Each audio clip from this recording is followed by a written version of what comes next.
Strategic Coach, we help visionary entrepreneurs achieve their next level of growth. If you're excited for the future, but feeling stuck, take the next step at strategiccoach.com. Hi, Shannon Waller here, and welcome to Inside Strategic Coach with Dan Sullivan. Dan, you just said something that hit me like a ton of bricks, and we were riffing a little bit on something you said in our last podcast about complaining, and that it doesn't take any courage. Tell me more. That is a fascinating and true statement to me. Yeah, well, my sense is that, in your personal life or business life, you come up against obstacles. In other words, you have a sense inside that something's stopping my progress or it's interfering with me. And there's actually only two ways of dealing with this. One is that you go into creativity mode. Yeah. And creativity mode means that you're now fully engaged with transforming the obstacle or bypassing the obstacle. You may actually want to engage with the obstacle and transform it, or you may just want to find a way around the obstacle. But something new has to be created to do this. There's a new solution that's really required. And in Strategic Coach, we have dozens, if not hundreds, of tools to deal with this type of situation. But the one thing it requires is 100% responsibility on your part to do it. What you're saying is, I don't know why this obstacle exists. I don't know, is someone else create this obstacle? I don't know. It's just that it's in my way. And I'm going to find a way past it. And I'm not expecting anyone else to create the solution. I'm going to take 100% responsibility for it. Mm-hmm. That's one approach. Yep. The other approach is to go just the opposite, to take no responsibility for it, but to complain. Okay?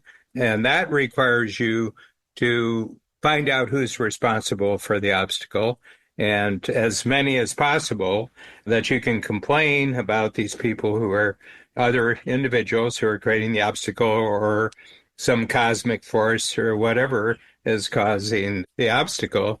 And all you have to do is complain. And you don't even have to complain out loud. You just complain in your brain. Mm-hmm. But you say, I am now freed from all responsibility of going forward because somebody else is blocking my progress. Okay? And that's the only two possibilities.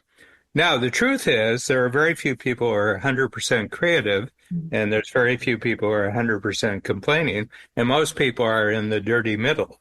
The dirty middle. I like it. Yeah. They got some idea about the creative, or they've got some complaint on their mind, but they're just a battery that's running down. There's no energy to it. And I think most people live in that dirty middle between complaining and creating. Uh-huh. And they go nowhere, but they don't feel as justified as the pure complainers. There's sort of a joy in 100% complaining because you absolve yourself completely for any responsibility. You don't have to do anything. Mm-hmm. And your main thing is to justify exactly why you can't move, but everybody else is responsible for it. Uh-huh. So that's my basic thesis. Right. Well, one of the other things you mentioned is that creativity takes courage. Our last podcast just talked about the 4 C's. So I'm curious about this because I do think it is a more courageous path to always choose to be creative and to get unstuck. Yeah. Because you're right. It is a dirty middle. It's not fun. Yeah. Well, yeah. And the interesting thing about the word courageous here isn't that it's admirable that you're courageous. It's that one of the requirements for the solution is that you have to go through a period of courage to get past the obstacle. Mm-hmm. Okay, so we have a 4-step process, and I'm going to use the pure creator here. You're 100% committed to a higher capability than you have right now, that when you have that capability, the obstacle is going to be bypassed or it's going to be transformed. Mm-hmm. The other thing is you're willing to go through a 100% period of courage to find the solution, to acquire the new capability. And then when you have the new capability, you want it to be 100% capability. You don't want to ever have to deal with this obstacle again in your life. Okay. And then you have 100% confidence, and you're committed to using your 100% new capability and confidence to go over even bigger obstacles. Mm-hmm. And not once are you complaining. No. Well, Dan, and I remember when you actually first encapsulated that thought. And remember, we were out at a cafe. We had one of our offsite meetings. And one of the things you said was complain or create. And that became like a little motto in my head. It is kind of binary, right? Oh, and it's like a law of physics. But here's the thing. I notice it with people who someone would describe as creative. They're half creators. So they have some creative capability. And, they demonstrated to actually distinguish themselves. In other words, he's really creative. That's half of them. But the other half is they're complaining why other people won't buy their creativity, or other people won't allow them to be creative, or other people are interfering with their creativity. And they're the worst type of creature. They're entitled creators. Well, they give creativity a bad name. I mean, somebody who's devoid of creativity doesn't give creativity a bad name. People who are half creative give creativity a bad name. And creators, they blame it on their tortured childhood, or they blame it on their addictions, or they want to be a victimized creator. Ooh. The worst type of humans on the planet. 100%. They give creativity a bad name. That is so true. I'm not sure why that's funny, but it is. One of the other points about this and why people can get kind of hooked or trapped into this is you said that problems have an emotional component that can be kind of addictive. Let's talk about that for a moment. Yeah, you can give full emotional vent to your complainings, But the thing is that you can't be a really, really great complainer if you take any responsibility for what you're complaining about. Mm-hmm. It just interferes with the complaining. It's almost like you're there, but you're not a real complainer. Real complainers have zero responsibility. They're free of commitment. They're free of courage. They're free of a higher capability. They're free of confidence. They're just a pure 100% complainer. And they take pride in their work. Yeah. Yeah. 100% complainer, you can take pride. If you're in the dirty middle, you're not getting any energy from either side. I love it. Yeah. And I think of like people who are professional critics. I mean, the whole university system is based on a thing called critical theory. Critical thinking. We're devoid of creativity, but we get to criticize everybody else's creativity. Right. And they get paid for this. They get degrees. They get book contracts. They get tenure. They get tenure. Mostly 3 months off and everything like that. But there's zero creativity. Mm-hmm. They make their living off the problem not being solved. I think that's a really great point, Dan. They make their living off the problem not being solved. And that's kind of a clue. And that's not just in academia. That's in other places too. And I think there's an awareness, or to be really astute about where are the payoffs. Is it for actually solving the problem or for not solving the problem? Yep. Yeah, that's cool. Yeah. So, Dan, if someone's feeling stuck in the dirty middle, which happens probably to most humans at some point. No, it's not true. No? Okay, tell me more. I don't know. I think every person has to answer this can't be really determined from the outside. Mm-hmm. My sense is that this is a relationship with yourself. Okay. And how you approach things. Okay. And it's a full-time job. I mean, this whole thing of if you choose to be a pure creator, it's a full-time job. You don't have time to really notice what other people are doing. And if you're a full-time complainer, you don't have time to actually be taking responsibility for yourself because it's the fault of everybody else what's happening. But I think a lot of this is just an internal disposition. I just think it's a fundamental mindset. Mm-hmm. And, the vast majority of us don't have any idea what goes on inside of other people. I mean, we can observe certain things, but for the most part, true. The secret world of another person's existence is a secret. We don't really know.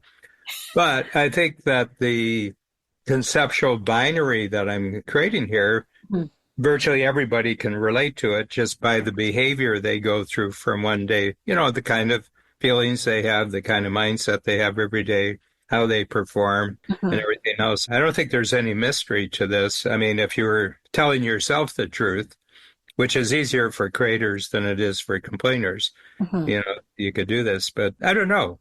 My sense is that when you hit an obstacle, do you complain or do you immediately say, okay, now how am I going to get around this? You can catch yourself doing one or the other pretty easily. So I think that our 4Cs process is really how good a committer can you become? How courageous can you become toward creating new capabilities? How good at you are fully using your capabilities? How good are you at taking advantage of heightened confidence that comes from a new capability to go past other obstacles? I think that can be learned. And it strikes me, Dan, that one of the commitments that someone could make for themselves is to be a full-time creator. Yep. Which is like taking full responsibility for your experience, which is something you talk about a lot.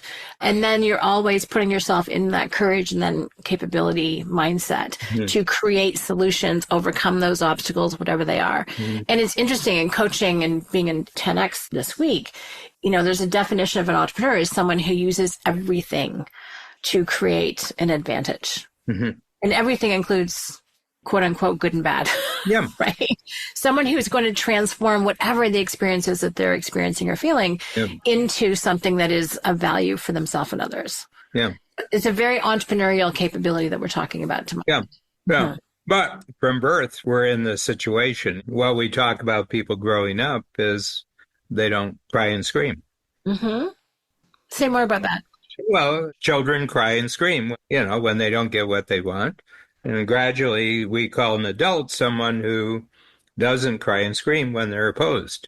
They sit back and they say, oh, how do I navigate around this situation?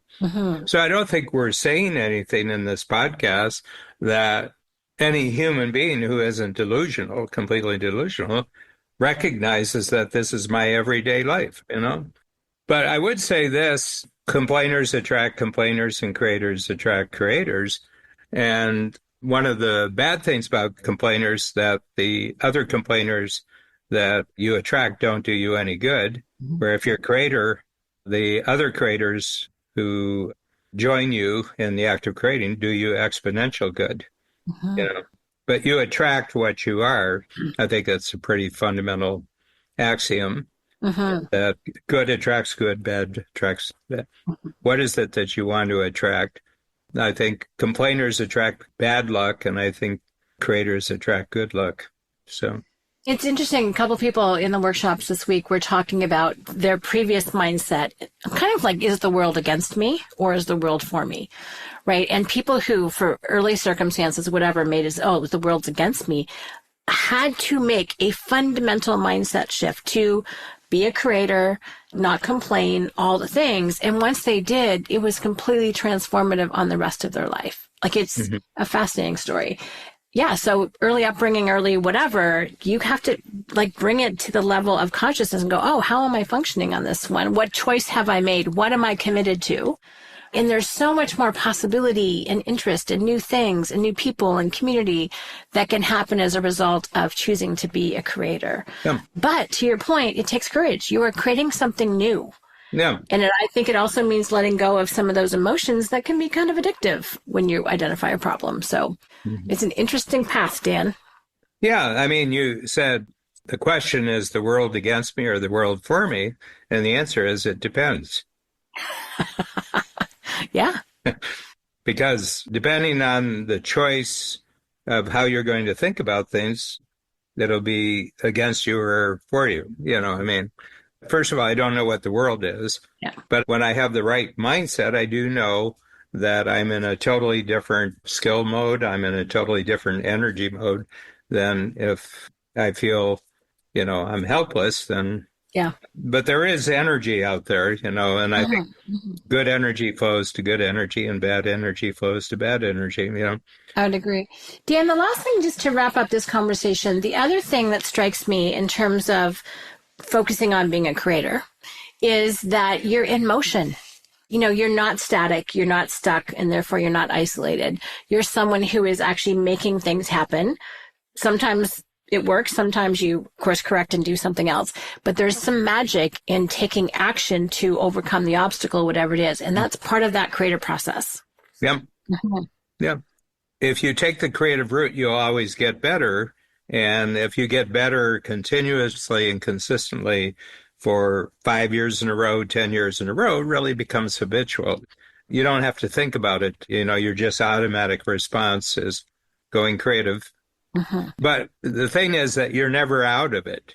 The big thing, you get to the point where creativity is normal. It's not an unusual thing. It's not an out of the ordinary thing. It's just the way you operate, Mm-hmm. So, your eyes only see, your ears only hear what your brain is looking for. Your brain is not looking for the negative at all. It's just looking for the new positive. Dan, I always feel like our conversations are powerful reminders of how to live elegantly, creatively, in a contributing way in the world. So, As always, thank you so much.